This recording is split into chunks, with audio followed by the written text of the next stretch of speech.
నేటి కథాసౌధం. రాక్షసుడి కోట. శౌరి అనే యువకుడు అందగాడు, చురుకైనవాడు, సాహసవంతుడు. చిన్నతనంలోనే తల్లిదండ్రులను పోగొట్టుకున్న శౌరిని వాడి అవ్వ అల్లారి ముద్దుగా పెంచి పెద్ద చేసింది. సాహసవంతుడైన శౌరి సైనికుడిగా చేరి రాజ్యరక్షణ చెయ్యాలని చాలా ఉవ్విళ్ళూరేవాడు. అయితే వాడి అవ్వ అందుకు ససేమిరా ఒప్పుకునేది కాదు. అవ్వ పోగానే శౌరి తన జీవితాకాంక్ష నెరవేర్చుకోవడానికి రాజధాని నగరానికి బయలుదేరాడు. దారిలో దట్టమైన అడవిని దాటవలసి ఉన్నది. శౌరి అడవిలో ప్రవేశించిన కాసేపటికే ఆగు, ఎత్తిన కాలు దించకు అన్న బొంగురు గొంతు వినిపించింది. పక్కనే ఉన్న దిబ్బ మీద ఒక కురూపి నిలబడి ఉన్నాడు. వాడే శౌరిని ఆగమన్నది. శౌరి ఎత్తిన కాలు ఎత్తినట్టే ఉంచి ఏదో అనబోతుంటే కురూపి, సరిగ్గా నీ పాదం పడే చోట ఒక గండుచీమ ఉన్నది. అది ప్రాణభయంతో వేసిన పెద్ద కేక నా మనసును కలచివేసింది అన్నాడు. శౌరి వంగి చూడగా నిజంగానే కురూపి చెప్పిన స్థానంలో గండుచీమ ఉన్నది. ఈ చీమి కేక నీకు వినవచ్చిందా? నమ్మశక్యంగా లేదే అన్నాడు శౌరి చీమ పక్కగా నడిచి దిబ్బ ఎక్కుతూ. అందుకు కురూపి, నా పేరు ధ్వని, ఎంత చిన్న శబ్దాన్నైనా నేను వినగలను అన్నాడు. శౌరి ఆశ్చర్యపోతూ, ఇంతటి అరుదైన శక్తిని నీలో ఉంచుకొని అనామకుడిగా ఈ అరణ్యం మధ్యలో ఎందుకున్నావు అని అడిగాడు. ధ్వని భారంగా నిట్టూర్చి, నా ఈ వికార రూపంతో నలుగురిలో ఉండి అవమానాలు సహించే కన్నా ఇలా ప్రశాంతంగా అరణ్యంలో బతకడం మంచిది అనిపించింది అన్నాడు. శౌరి ఆప్యాయంగా ధ్వని భుజం తట్టి, నువ్వు చెయ్యని నేరానికి నువ్వే శిక్ష విధించుకుంటావా? నేను సైనికుడిగా చేరి దేశసేవ చెయ్యాలని రాజధాని నగరానికి వెళుతున్నాను. మన దేశానికి నీ సేవలు కూడా ఎంతగానో ఉపయోగపడతాయి. నువ్వు కూడా నాతో పాటు రా అన్నాడు. ధ్వని సరేనని శౌరి వెంట బయలుదేరాడు.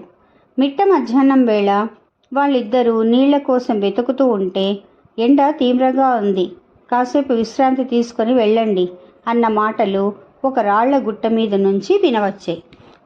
ఆ మాటలు అన్న వ్యక్తి ధ్వని కన్నా కురూపి. శౌరి ధ్వని ఆ కురూపి తెచ్చి ఇచ్చిన మంచినీళ్లు తాగి దాహం తీర్చుకున్నారు.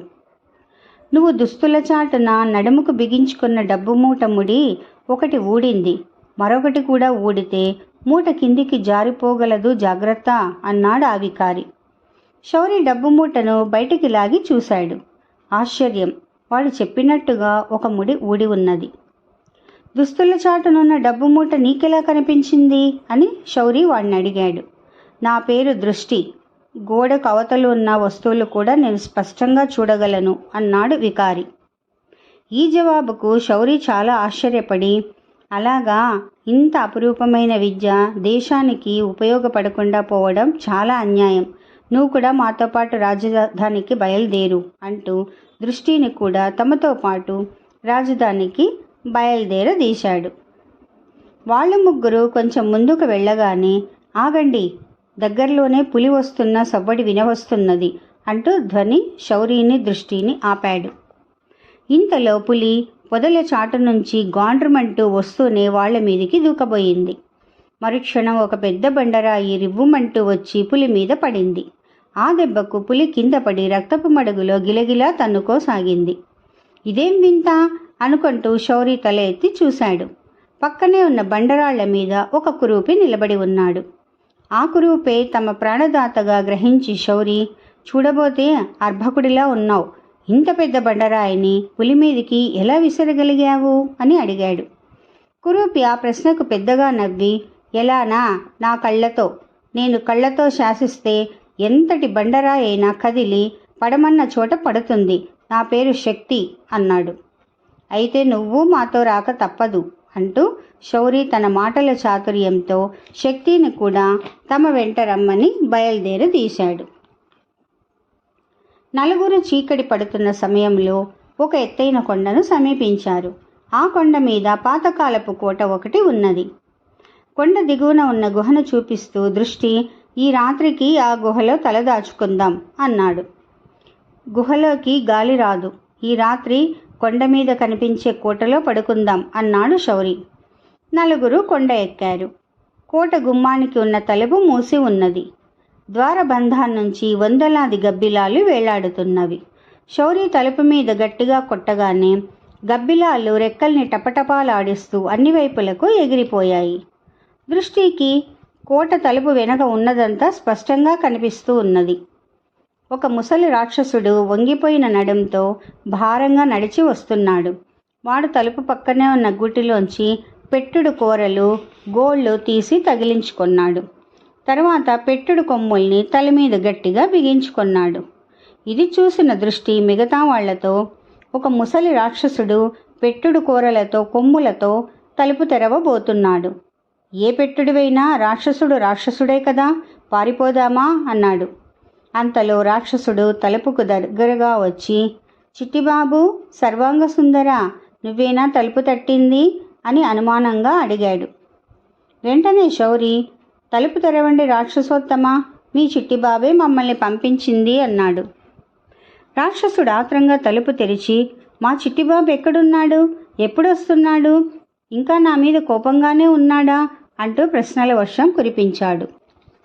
శౌరి నీరసం నటిస్తూ చీకటితో బయలుదేరి ఏకబిగిన 10 కోసులు నడిచి చుక్కలనంటే తమ కంచుకోటకు చేరాము.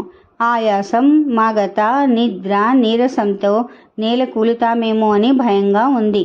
ఈ రాత్రికి విశ్రాంతి తీసుకుని తెల్లవారి మీ చిట్టిబాబు సంగతులన్నీ చెబుతాం అన్నాడు. ఆ జవాబుతో రాక్షసుడు తృప్తిపడి వాళ్ళు తినడానికి బుట్టెడు పళ్ళిచ్చాడు, తాగడానికి రాగి బిందెడు పాలిచ్చాడు. నలుగురికి తలుపు పక్కనే ఉన్న గదిలో పడకలు ఏర్పాటు చేసి కళ్ళు మూసుకొని పడుకోండి, పొరబాటున కూడా కోట లోపలికి రావద్దు, ముసల్వాణ్ణి గనక ఇవన్నీ పెట్టుడుగోళ్ళు, కొమ్ములు, కూరలు అని పొరబడేరు, జాగ్రత్త, నిలువునా చీల్చి చెండాడగలను అని గట్టిగా పళ్ళు కొరకబోయి అబ్బా అనుకుంటూ దౌడ పట్టుకొని లోపలి గదుల్లోకి వెళ్ళిపోయాడు. ఆ తరువాత కొద్దిసేపటికే కోట అదిరిపోయేలా రాక్షసుడి గురక ఆరంభమైంది. ధ్వని రాక్షసుడి గురకను కాసేపు విని ఇంకేదో తెలుసుకున్న వాడిలా చిటిక వేసి, వీడి భూనబోంతరాళ దద్దరిల్లే గురకతో పాటు కోటలోని చివరి గదిలో ఒక స్త్రీ రోదిస్తున్న శబ్దం కూడా నాకు వినిపిస్తున్నది అన్నాడు. వెంటనే శౌరి, అలాగా, నిజమా అంటూ బయలుదేరి అన్ని గదులు దాటి చివరనున్న గదిని సమీపించాడు. ఆ గది కిటికీ దగ్గర నిలబడి బయటి వెన్నెలకో చూస్తూ దుఃఖిస్తున్న ఒక అందాల రాణి శౌరి కంట పడింది. అతడు నిశ్శబ్దంగా ఆమెను సమీపించాడు. ఆమె ధరించిన దుస్తులు, మెడలోని మణిహారం, ఇతర అలంకరణలు చూసి ఆమె తప్పకుండా ఏ రాజకుమారు అయి ఉంటుంది అనుకున్నాడు శౌరి. ఆమె శౌరిని చూస్తూనే భయకంపితురాలైంది. శౌరి మృదువుగా, భయపడకండి, మీరెవరు, నేను మీకు సాయపడటానికి వచ్చాను అన్నాడు. ఆ యువతి దుఃఖం నుంచి కోలుకొని ఇలా చెప్పింది. ఆమె ఆ రాజ్య యువరాణి, పేరు రాయంచ. 4 రోజుల క్రితం ఆమె తన చెలికత్తెలతో కొండ మీద దేవి ఆలయానికి వెళ్ళినప్పుడు రాక్షసుడు బలవంతంగా ఆకాశ మార్గాన తెచ్చి కోటల్లో బంధించాడు. వాడి కుమారుడు సర్వాంగ సుందరుడు రాజకుమారిని తప్ప మరెవరినీ పెళ్లాడనని పట్టుబట్టి కూర్చున్నాడట. ముసలి రాక్షసుడికి రాకుమారిని కోడలుగా తెచ్చుకోవటం ఏమాత్రం ఇష్టం లేదు. తనకు ముప్పొద్దుల కమ్మటి మాంసం కూరలు వండి పెడుతూ కష్టం చేయగల రాక్షసి పిల్లని కోడలుగా తెచ్చుకోవాలని వాడు ఆరాటపడుతున్నాడు. ఈ విషయంలో తండ్రి కొడుకుల మధ్య పెద్ద కలహం జరిగింది. సర్వాంగ సుందరుడు కోపం కొద్దీ ఎటో వెళ్ళిపోయాడు. ఒక్కాగనొక్క కొడుకు దూరం కావడంతో రాక్షసుడు విలవిలలాడిపోయి రాకుమారిని ఎత్తుకొచ్చాడు. కొడుకు తిరిగి రాగానే ఆమెతో పెళ్లి జరిపే ఆలోచనలో ఉన్నాడు. శౌరి అంతా విని రాకుమారికి ధైర్యం చెప్పి, భయపడకండి, సూర్యోదయంతో పాటే మీకు రాక్షసుడి కోట నుంచి విముక్తి కలిగిస్తాను అని 3 కురూపుల దగ్గరికి వచ్చాడు. తూర్పు తెల్లనవుతూనే ముసలి రాక్షసుడు మైమరుపు కొద్దీ వాడి గోళ్ళు, కూరలు, తల మీద కొమ్ములు లేకుండా ఆదుర్దాగా వాళ్ళ దగ్గరికి వచ్చి, నా కొడుకు ఎక్కడున్నాడు, మీతో ఏం చెప్పి పంపించాడు అని అడిగాడు. శౌరి రాక్షసుడికి వంగి నమస్కారం చేసి, ఆహా రాక్షసేంద్ర, కొడుకును గురించిన దుఃఖంతో రాత్రికి రాత్రే మీ వాడి గోళ్ళు, కొమ్ములు అదృశ్యమైనట్టుంది. మీ పితృప్రేమ నొక్కళ్ళ నోళ్ల పొగడదగింది అని అన్నాడు. వెంటనే రాక్షసుడు తల తడివి చూసుకొని అక్కడ కొమ్ములు లేకపోవడంతో బిక్క చచ్చిపోయి మరుక్షణం తెప్పరిల్లి కోపంగా, ఒరే, నిన్ను ఈ నేలబారు కొండముచ్చి వెధవల్ని, నా కొడుకు మిత్రులు గనక ప్రాణాలతో వదులుతున్నాను, నా కొడుకు ఎక్కడా అంటూ హుంకరించబోయి పెద్దగా దగ్గసాగాడు. అప్పుడు శౌరి వాడితో, నువ్వు రాకుమారితో పెళ్లి జరిపిస్తావో లేదో ఆఖరిసారిగా కనుక్కురమ్మన్నాడు నీ కొడుకు. అలా కానప్పుడు సముద్రం మధ్యకు పోయి మునిగి చస్తానన్నాడు అని చెప్పాడు. అది వింటూనే రాక్షసుడు చెవులు మూసుకొని, అశుభాలు పలకకు, రాకుమారిని తెచ్చి కోటలో దాచాను, నా కొడుకు సర్వాంగ సుందరుణ్ణి వెంటనే బయలుదేరి రమ్మను అన్నాడు. ఆహా, ఈ సంగతి తెలిస్తే రాత్రి నీ కొడుకు కోటలో వచ్చేవాడు. పాపం అతడికి కొండ కింది గుహలో రాత్రంతా కటికరాళ్ల మీద పడుకునే బాధ తప్పేది అన్నాడు శౌరి. ఏమిటి, నా కొడుకు కొండ కింది గుహలో ఉన్నాడా అంటూ ముసలి రాక్షసుడు ఆనందం పట్టలేక పెద్ద కేక పెట్టి కొండ దిగసాగాడు. వాడి వెనకే శౌరి ముగ్గురు కురూపులు కొండ దిగారు. రాక్షసుడు చప్పట్లు చెరుస్తూ గుహలో వెళ్ళగానే శౌరి శక్తికి సంజ్ఞ చేశాడు. వాడు కళ్ళతో ఆదేశించగానే 4 నిలువెత్తుల బండరాయి లేచి గుహ ద్వారానికి అడ్డంగా పడిపోయింది. తర్వాత నలుగురు వెళ్ళి కోటగదిలో బంధితురాలే ఉన్న రాకుమారికి రాక్షసుడి పీడ విరగడయ్యింది అని చెప్పారు. ఆమె అడిగిన మీదట శౌరి ఆమెకు తాను ఇంటి నుంచి బయలుదేరిన కారణం, ఆ తర్వాత జరిగిందంతా వివరంగా చెప్పాడు. అంతా విని రాకుమారి ఆశ్చర్యపోతూ శౌరితో, ఈ జరిగిందంతా ఒక అద్భుతమైన కథలా ఉన్నది. ఒక రాజుకు ఉండవలసిన తెలివి, సాహసం, అందం, సమయస్ఫూర్తి అన్నీ నీలో ఉన్నవి అన్నది చిన్నగా నవ్వుతూ.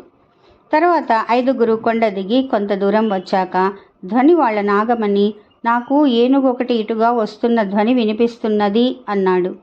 ఆ మాట వింటూనే శక్తి, ఏనుగులంటే నాకు చెడ్డ భయం, ఒరే దృష్టి, అదెక్కడున్నదో చెప్పు, ఒక బండరాయిని పంపి దాని కుంభస్థలం బద్దలు కొడతాను అని అన్నాడు. దృష్టి ధ్వని చెప్పిన వైపుకు చూసి, ఆ వచ్చేది పెంపుడి ఏనుగు, దాని మీద ఉన్న చిన్న అంబారీలో ఎర్రటి తలపాగాతో తెల్లటి బుర్రమీసాలతో ఒక ఆయన కూర్చుని ఉన్నాడు. పక్కన గుర్రాల మీద ఈటెలు పట్టుకున్న భటులు, వెనక డప్పులతో దండోరా వేసే మనుషులు అని అన్నాడు. వెంటనే రాకుమారి, అయితే ఆయన మహామంత్రి అభయవర్మ, ఆయనకి ఈ ప్రాంతాలకు రావాల్సిన అవసరం ఏమిటి అంటూ ఆశ్చర్యపోయింది. అప్పటి వరకు అంతా మౌనంగా చూస్తున్న శౌరి, రాకుమారి, ఇక నాకు సెలవు ఇప్పించండి, మీరు మీ మంత్రిగారిని కలుసుకొని నగరం చేరవచ్చు. నేను నా మిత్రులు బయలుదేరి నగరానికి వెళతాం. అక్కడ నాకు రాజుగారి కొలువులో సైనికుడిగా ఉద్యోగం దొరకపోదు. ఆ తర్వాత మహాశక్తివంతులైన నా 3 మిత్రులు రాజధానిలో గౌరవప్రదంగా జీవించే ప్రయత్నం చేస్తాను అని అన్నాడు. ఇందుకు రాకుమారి చిరుకోపంగా శౌరి కేసి చూసి అప్పుడే చెట్లచాట నుంచి బయటికి వస్తున్న ఏనుగు కేసి వడివడిగా నడిచిపోయింది. 1/2 గంట కాలం గడిచే లోపల మంత్రి అభయవర్మ శౌరి వాళ్ళున్న చోటుకు వస్తూ ఏనుగు దిగి నడకన వచ్చి శౌరి 2 చేతులు పట్టుకొని, దేశభక్తి కొద్దీ సైనిక వృత్తి స్వీకరించదలిచిన నువ్వు రాకుమారిని వివాహమాడి మా మహారాజు తదనంతరం రాజ్యానికే రాజు కానున్నావు. మా మహారాజు రాకుమారిని తెచ్చిన వారికి అర్ధరాజ్యం ఇస్తానని చాటింపు వేయించాడు.